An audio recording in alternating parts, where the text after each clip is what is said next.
I'm Rabbi Tiferet Berenbaum of Congregation Shir Chadash, which conveniently meets downstairs. I love the Joseph story. It is the longest story in the Hebrew Bible, in the book of Genesis, and it's absolutely wonderful, telling a tale of going up and going down.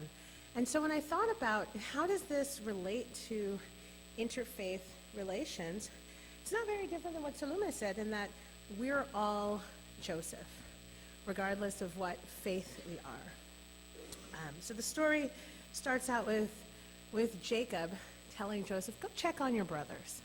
You know, Joseph, of course, is the beloved son who lives at home and hangs out with dad. And isn't that the way, or at least I can speak in my language, that's how I feel being a person of faith. You know, getting to just live in God's house and pray and have this close relationship. And then every now and then I'm told, go check on your brothers. Go be in the world. You know, and get to spend time with people who don't consider themselves people of faith, who aren't going to find themselves in a synagogue on a Friday or Saturday night or in a church on a Sunday morning. And then that response from those same kinds of people, sometimes. I grew up actually in the Southern Baptist tradition. And there's a verse to the song that we sang, Since I Laid My Burdens Down. Friends don't treat me like they used to, since I laid my burdens down. And I think of Joseph and his brothers. You know, he's got this, Joseph himself has this trust, this forward motion, trusting experience. And he doesn't seem to worry about anything. He's just sort of gliding through life, through the ups and downs. And his brothers respond to him with, here comes that dreamer. And if that isn't us, people of faith, I don't know what is. We are such dreamers. We can imagine a world of peace, a world of love.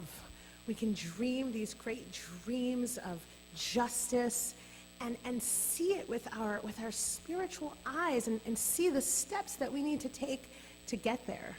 And then there are others that don't feel that way. And they see us coming and they say, here come those dreamers. So I fast forward in the Joseph story. It's a story of ups and downs, right? He's on the level with his brothers, and then he's down into the pit.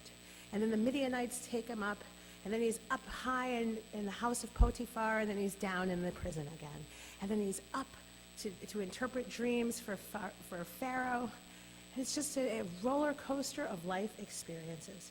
And I think that's our job as people of faith, regardless of what faith we are, that we do. We go up and down. We have successes and we have pitfalls. Not failures, but pitfalls, things that take us back a few steps. But our job is to trust and to walk in that trust, which is oftentimes very, very scary, knowing that if we're down low, we're going to come back up again. To keep our eyes open and to look for opportunity. Hey, when you get over, remember me. Right? Who can help us? Who can help us achieve this dream and get forward? And we have to stay strong and create this world that we want to see. So we're going to skip forward to the end that we just read a little bit of. Joseph, when he reveals himself to his brothers all those many years and really lifetimes later, he says, please come closer to me. And they drew closer, and he said, I am your brother, Joseph, whom you sold into Egypt. But now don't be sad, and let it not trouble you that you sold me here, for it was to preserve life. It was for the sake of life that God sent me before you. For already 2 years of famine have passed in the midst of the land, and for another 5 years there will be neither plowing nor harvest. But God sent me before you to make for you a remnant in the land, and to preserve it for you for a great deliverance. You didn't send me here, but God did. But there's a plan.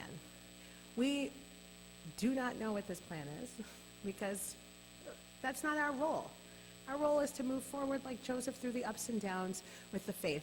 And eventually we get to the other side and we can look back and see a glimpse of what this plan was and say, oh, this was all supposed to happen.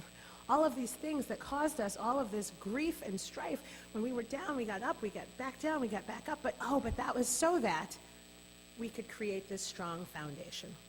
And I think about the other people who don't have the eyes that we do, that can't imagine this world that we live in, that aren't going to find themselves in community or in spaces of faith. But for them and for everyone else in this world, we do this work. We do the up and down, so that when eventually the world comes to realizing, oh wait, the only way to get it together is together, and they eventually come and look for that brotherhood and that love, we can say, Shalom, I am your brother, and I've been traveling this path for you so that it would be here when you got here to meet me here. So let us go and do this work of preparation in strength.